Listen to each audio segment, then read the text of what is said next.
कोल्हापूर आणि सांगली जिल्ह्यातील कंत्राटदारांची शासकीय कामांची सुमारे 900 कोटींची बिलं थकीत आहेत। थकीत बिलं तातडीनं द्या, अन्यथा राज्यातील कार्यकर्त्यांना तळतळाट लागेल। कंत्राटदारांकडून असा संताप व्यक्त करण्यात आलाय।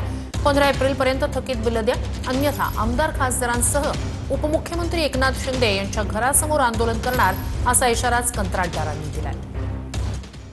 15 तारखेपर्यंत जर तुम्ही आम्हाला पैसे द्यायला म्हणजे सक्षम काय सांगितलं नाही तर आम्ही इथं टाळं घातल्याचं सोडणार नाही पहिलं।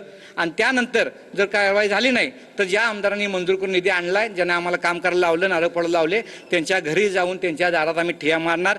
वेळ पडली तर शिंदे साहेबांच्या दारात जाणार, कारण हे शिंदे साहेबांनी सगळे मंजूर केलेले काम आहेत। कारण बजेटमध्ये 8,009 कोटी तरतूद असताना 90,000 कोटी तरतूद दिली। साधं ग्रामपंचायत लेटर पॅड घेऊन गेला, ग्रामपंचायत सदस्याला 5-5 कोटी निधी दिलाय। त्यांनी असं केलं की कर्ज काढलं, ढिगभर आणि गिफ्ट वाटलं आणि दिलेल्या लोकांचं काम पैसे द्यायला तयार नाहीत। त्यामुळे हे निवडून आले असतील पण त्यांना आमचा तळतट लागल्याशिवाय राहणार नाही, ज्यांना वेळेत पैसे दिले नाहीत। म्हणजे खिशात रुपया आणि कामं काढायचे लाख रुपयाची, असं हे प्रकार केलेला आहे।